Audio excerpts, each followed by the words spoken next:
Palazzo यानी कि loose palazzo. अभी पहले हमारा जो पैंट ट्रेंडिंग में था सिगरेट पैंट, और ये जो हमारा एकदम जो फिटिंग वाले जो पैंट थे ना, वो हमारा ट्रेंडिंग में था। अभी हमारा ट्रेंडिंग में आ गया है स्ट्रेट प्लाजो यानी कि स्ट्रेट पैंट, या फिर जिसको हम लूज़ प्लाजो भी बोलते हैं। तो उसकी कटिंग कैसे करते हैं, उसकी कितना हमें इस साइड से माइनस करना है या फिर कितना सेंटर लेना है, वो सब इसमें हम जानेंगे। तो hello everyone, welcome back to my YouTube channel. तो आज की जो वीडियो हमारी रहेगी वो स्ट्रेट प्लाजो के ऊपर रहने वाली है, यानी कि लूज़ प्लाजो की कटिंग हम कैसे करें, जो एकदम रेडीमेड स्टाइल में रहते हैं उनकी कटिंग और स्टिचिंग हम कैसे करें।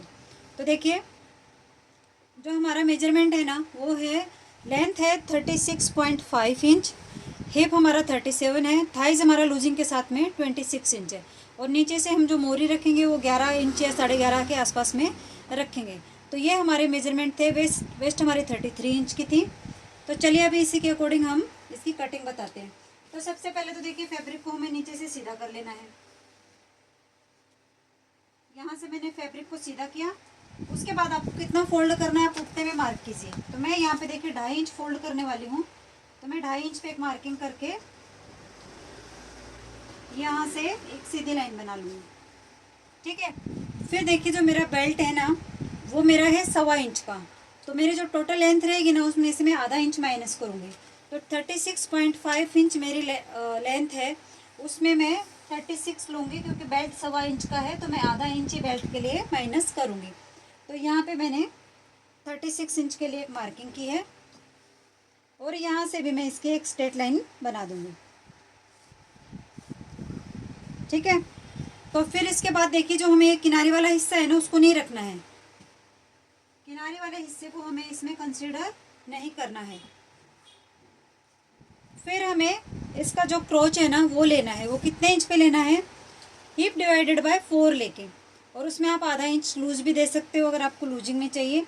तो मेरा देखिए 37 है, तो 9.25 आ रहा है उसका। तो फोर्थ पार्ट में अगर उसका करूँगी तो 9.25 आया 37 का। तो मैं यहाँ पे 9.25 इंच पे इसका जो क्रोच का जो मार्किंग है ना वो 9.25 इंच पे या 9.5 इंच पे ले लेंगे ऐसे।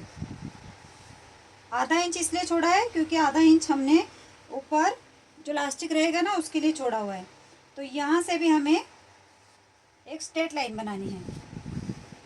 फिर यहाँ से देखिए, हमें थाइस का मेजरमेंट लेना है। थाइस जो स्ट्रेट प्लाजो रहता है ना उसमें लूज ही रहती है। आप लूजिंग मतलब 2 इंच की नहीं रहेगी, उसमें 4 से 5 इंच की लूजिंग रहती है स्ट्रेट प्लाजो में। तो मेरी थाइस यहाँ पे है 26 इंच की। तो मैं यहाँ पे 26 यानी कि 13 इंच पे मार्किंग कर रही हूँ किनारे को छोड़ के, और इस मार्किंग से 2 इंच पे अंदर के साइड पे भी मार्किंग कर रही हूँ। अभी देखिए यहाँ पे मेरा कितना है 11 इंच, तो यहाँ पे भी मैं 11 इंच ले लूँगी, और यहाँ से मैं इसको ऐसे स्ट्रेट लाइन बना दूँगी। फिर यहाँ से देखिए ये 2 इंच है, और ऊपर से 2.5 इंच पे एक मार्किंग करेंगे, और इसको ऐसे से मिलाते हुए इसकी हम गोलाई दे देंगे। इसमें ज़्यादा गहराई वाली गोलाई नहीं रहती है, एकदम ऐसे खड़ी गोलाई आती है, सॉरी ऐसे तिरछे में गोलाई आती है, एकदम जो गहराई वाली गोलाई है ना वो नहीं आती है। फिर हमें नीचे से देखिए, यहाँ पे हम कैसे करते हैं, या तो 2.5 इंच छोड़ते हैं, या फिर इन दोनों का सेंटर लेके फिर यहाँ पे भी सेंटर लेके फिर मोरी छोड़ते हैं। बट हमारा स्ट्रेट प्लाजो है तो यहाँ से हमारा सीधा ही रहेगा, उसमें कोई भी ये सेंटर वगैरह नहीं लेंगे। तो हमारी जो मोरी है ना वो कितनी है, ये किनारे वाले हिस्से को छोड़ते हुए मेरी 11 इंच की मोरी है। तो मैं 11 इंच पे यहाँ पे मार्किंग कर रही हूँ। आपको जितना रखना है आप उतना रखिए, उस पर मार्किंग कीजिए। यहाँ पे मार्किंग की है। उसके बाद शेपर पट्टी को ऐसे रखना है, और इसको यहाँ से शेप दे देना है। इस साइड से हमारा ये सीधा ही रहेगा, इस साइड से हमें कोई भी इसमें शेप वगैरह नहीं देनी है, ठीक है। किनारे वाला हिस्सा जो है ना हमारा, ये यहाँ से सीधा ही रहने वाला है। फिर इन दोनों का सेंटर लेके हमें यहाँ पे जो प्लेट डाली है ना उसके लिए मार्किंग करनी है। यहाँ पे ऐसे रखेंगे, यहाँ पे ऐसे आधा इंच किनारे छोड़ते हुए मार्किंग करेंगे, और यहाँ पे भी किनारे छोड़ते हुए एक मार्किंग करनी है, और यहाँ से हमें 5 इंच के आसपास में इसकी मार्किंग करके प्लेट के लिए मार्किंग करनी है। 1/2 इंच हम यहाँ से इसको डाउन करेंगे फ्रंट वाले पार्ट को।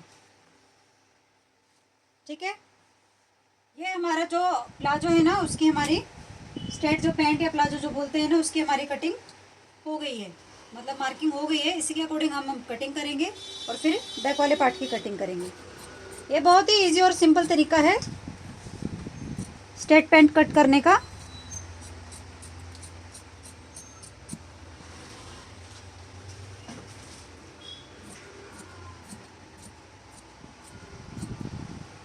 यहाँ से थोड़ा तिरछा लेते हुए इसकी कटिंग करेंगे।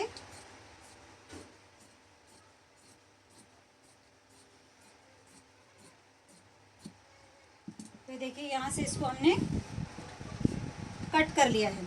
अब इस पार्ट को हम उठाएंगे और दूसरे वाले पार्ट की कटिंग करेंगे, बैक वाले पार्ट की।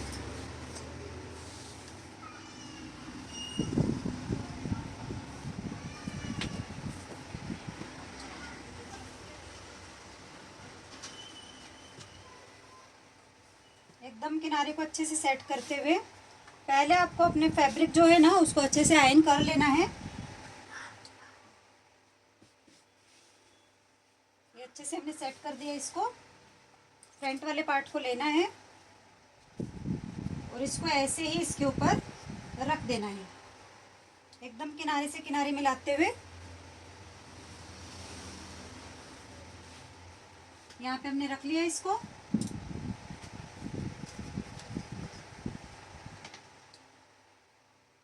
फिर जो भी हमने लाइन बनाई थी उनको ऐसे हमें यहाँ पे बढ़ा लेना है, ऐसे करके। और नीचे से जो हमारी फोल्डिंग वाली लाइन थी ना, उसको भी हमें इसे बढ़ा लेना है।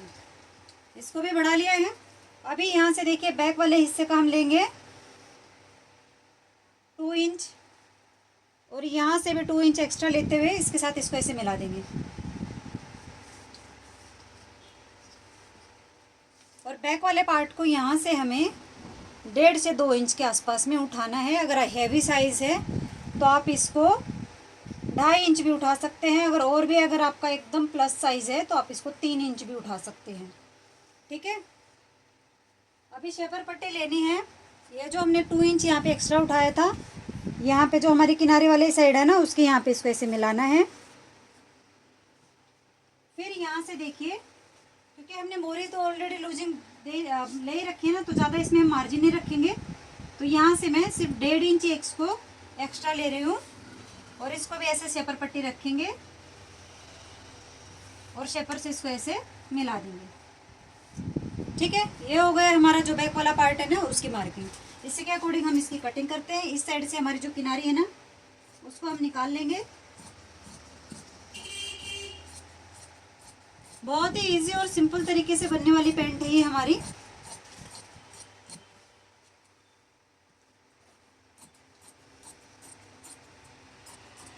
यहाँ से भी इसको कट करेंगे।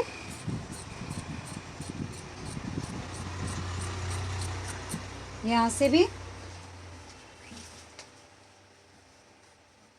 नीचे से लेंथ को भी बराबर कर देंगे।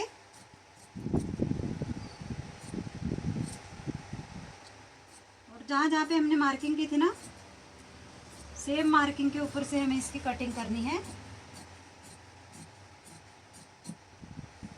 देखिए हो गई हमारी इसकी कटिंग। यहाँ से भी इसको हम 1/2 इंच डाउन करके जो प्लेट के लिए मार्किंग की थी वहाँ पे भी कट लगाएंगे।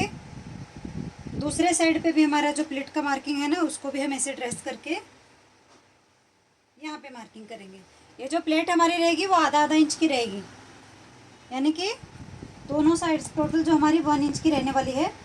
यहाँ पे भी कट लगाएंगे। जब हम स्टिचिंग करेंगे ना, तो हमारे कट से कट मिलनी चाहिए। जहाँ पे हमें जितना फोल्ड करना है उतने पे भी हमें इसको कट लगाना है। अभी देखिए बेल्ट के लिए हमें क्या करना है, 1.25 इंच का बेल्ट है तो मैं 4-4 इंच की पट्टियाँ कट करूँगी। फ्रंट वाला हमारा 11 इंच है, तो यानी कि 11 का अगर हम 2 से मल्टीप्लाई करेंगे तो 22 होगा। तो 22 इंच जितनी लंबी हमें फ्रंट के लिए पट्टी कट करनी है और 4 इंच जितनी चौड़ी और 22 इंच जितनी लंबी। और बैक वाले पार्ट के लिए हमें 13 है, 13 का डबल हो गया 26। तो 26 जितनी बैक की लंबी और 4 इंच जितनी चौड़ी। ठीक है, तो ये थी हमारी जो स्ट्रेट प्लाजो पैंट बोलते हैं, जिनको स्ट्रेट पैंट, स्ट्रेट प्लाजो या लूज प्लाजो, उसकी कटिंग। और देखिए इसकी जो पॉकेट की कटिंग करेंगे ना वो हमें कैसे करनी है। फैब्रिक को ऐसे रखना है,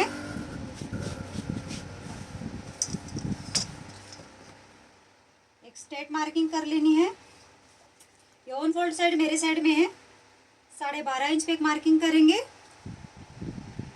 6 इंच जितनी यहाँ पे चौड़ाई रखेंगे और 6 इंच जितनी चौड़ाई यहाँ पे रखेंगे और इसको ऐसे मिला देंगे।